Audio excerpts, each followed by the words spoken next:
मुळगाव बदलापूर नगर परिषदेच्या 20 डिसेंबर रोजी होऊ घातलेल्या निवडणुकीसाठी बदलापूर गाव प्रभाग क्रमांक 10 ब मधून अपक्ष निवडणूक लढवणारे मनोज ढिले यांनी आपला उमेदवारी अर्ज मागे घेतलाय।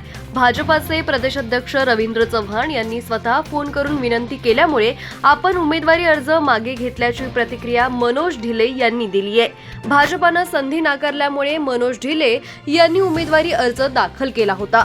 तसंच यापूर्वी झालेल्या निवडणूक कार्यक्रमात मनोज ढिले यांनी उमेदवारी अर्ज माघार न घेतल्यामुळे बदलापूर गावातील 10 ब या प्रभागात तिरंगी लढत होती। मात्र आता मनोज ढिले यांच्या माघारीनंतर या ठिकाणी दुरंगी लढत होणार आहे। आता मनोज ढिले यांच्या माघारीचा भाजप उमेदवाराला फायदा होतो का हेच पाहणं महत्त्वाचं ठरणार आहे। महाराष्ट्र प्रदेशाचे प्रदेशाध्यक्ष माननीय रवींद्रजी चव्हाण साहेब यांनी मला 2 वेळा फोन केला आणि मला त्यांच्या बंगल्यावर बोलून घेतलं का मनोज आपण 25-30 वर्ष आल्या भारतीय जनता पार्टीचा काम करतोय आणि आपण याच्यापुढे भारतीय जनता पार्टीचा काम करत राहू।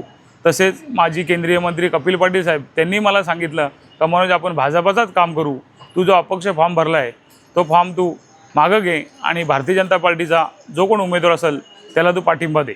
भारतीय जनता पार्टीच्यावर नाराज असा मी होतो का मला तिकीट नाही दिला म्हणून मी नाराज होतो, पण आता मला वरिष्ठ नेत्यांनी मला सांगितलं का मनोज भाजपाचंच काम करायचे म्हणून मी राजी झालो आणि भारतीय जनता पार्टीचंच काम करेन।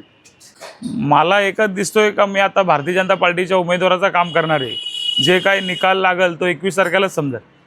निवडणूक तीच, फक्त तारीख नवी।